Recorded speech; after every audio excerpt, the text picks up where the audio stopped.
Okay, here's another idea for becoming somebody who always has something to say.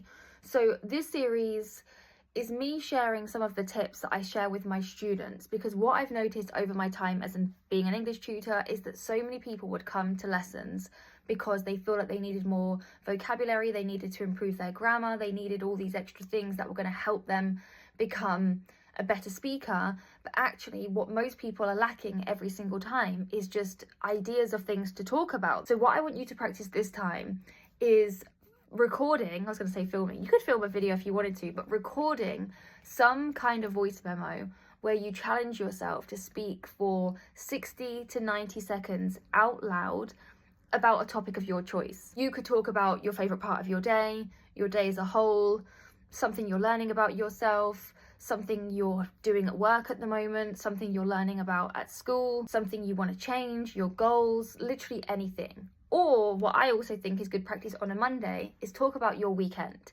because it's such a small talk opener. How was your weekend? What did you get up to? And if you can answer that question with something interesting, you can share a highlight, you can ask a question in return. That's how conversations lead to something more interesting, right? When you kind of shut down and you just say, oh, not much, nothing, what about you? Which is what some people do, because I think people look at their weekend as a bit of a macro. So if you're looking at your weekend and you're thinking, oh, I stayed at home, I didn't really do that much. Those are the moments when you say, oh, not much really, what about you? This is a shit conversation, right?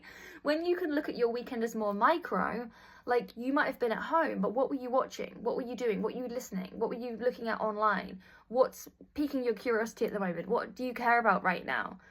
When you can practice talking about those details, that's how you're going to have things to say in conversations.